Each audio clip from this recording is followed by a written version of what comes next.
Good morning student. आशा करता हूँ आप सभी लोग बहुत ही अच्छे होंगे और स्वस्थ होंगे। आज की इस ऑनलाइन क्लास में हम लोग देखने वाले हैं लेसन 19 जो कि है फ्रॉम टुमारो। क्या है? फ्रॉम टुमारो यानी कि कल से, राइट। तो यहाँ पे देखिए ये एक पोयम है, राइट। तो इस पोयम को काफ़ी अच्छे से हम लोग कवर करने वाले हैं। लिखा हुआ है कि how can we stay cool in difficult time. यानी कि जब आपका डिफ़िकल्ट टाइम रहता है, जब आप बहुत ही ज़्यादा तनाव में रहते हैं, तो उस समय आप कूल कैसे रह सकते हैं। यानी कि आप वो सब चीज़ों से लड़ कैसे सकते हैं, आप किस तरह से सरवाइव कर सकते हैं, राइट। ये चीज़ है। तो आप बोल जा रहा है कि डिस्कस करिए इन सब चीज़ों को, राइट। तो जैसे ही आपका एग्ज़ाम आता है तो आप तनाव में आ जाते हैं, राइट। कि अरे मेरा तैयारी नहीं है, कैसे मैं लिखूँगा, कल क्या पेपर में आएगा, राइट। तो ये क्या है, ये एक डिफ़िकल्ट टाइम आपका आ गया है, राइट। तो ये तनाव से नहीं है, उस समय आप क्या स्टेप लेते हैं और कितने अच्छे से पढ़ाई करते हैं, वो काफ़ी अच्छे से आपको रिजल्ट मिलता है लिखने के बाद, पेपर में लिखने के बाद किस तरह से आप लिखते हैं, राइट। तो यहाँ पे मुख्य रूप से क्वेश्चन यही था कि डिफ़िकल्ट टाइम में यानी कि कठिन कठिन भरे समय में, दुख भरे समय में आप किस तरह से आप अपने आप को संभालते हैं, किस तरह से आप अपने आप को इम्प्रूव करते हैं, राइट। तो उसी चीज़ को डिस्कस करने बोला है। तो चलिए लेसन को स्टार्ट करते हैं। तो लेसन को स्टार्ट करने से पहले यहाँ पे देखिए लिखा हुआ है क्या, from tomorrow on I shall be sad.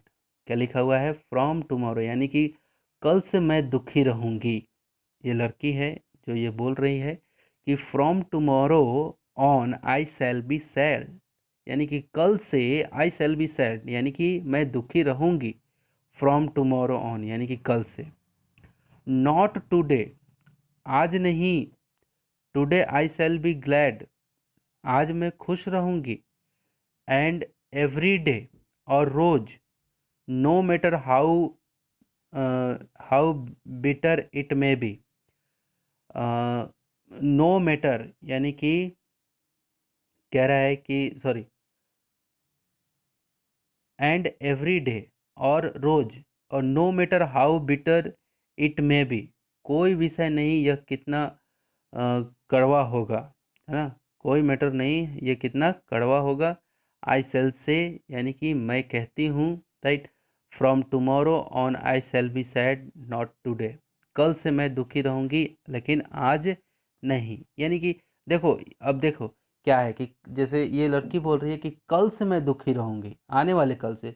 फिर जैसे आज ये बोल रही है, ये क्या है, ये टुडे है ना, ये टुडे है। बोल रही है कि कल से मैं क्या रहूँगी, दुखी रहूँगी। लेकिन फिर कल आया तो फिर इसी पोएम को पढ़ने से क्या होगा, कल से मैं दुखी रहूँगी। फिर आया, फिर क्या होगा, कल से मैं दुखी रहूँगी। तो इसका कल आना ही नहीं है। इसका मतलब है कि ये एक बहुत ही अच्छा मैसेज है, एक बहुत ही अच्छा पोयम है, राइट। तो आशा करता हूँ कि आपको ये पोएम काफ़ी अच्छे से समझ में आया होगा। तो जिस तरह से मैंने इस पोएम को पढ़ाया है आपको, आपको उसी तरह से इस पोएम को पढ़ के और याद करना है इस पोएम को। और जहाँ लेसन 19 है वहाँ पे इस लेसन के ठीक नीचे वर्ड मीनिंग, और वर्ड मीनिंग के ठीक अ, बाद में फिर वर्ड मीनिंग, यहाँ पे कुछ वर्ड मीनिंग दिया हुआ है, इस वर्ड मीनिंग को नोट डाउन करना है। उसके बाद आपको ये पोयम लिखना है। फिर से ये लेसन को लिखने के बाद ये जो 8 लाइन का पोयम है इसको आपको लिखना है, राइट। और इसके राइटर से आपने मिला नहीं, ये राइटर है एनी फ्रैंक, ठीक है। तो ये चीज़ था। अब यहाँ पे अब अगले क्लास में हम लोग देखने वाले हैं क्या, रीडिंग कम्प्रीहेंशन, राइट।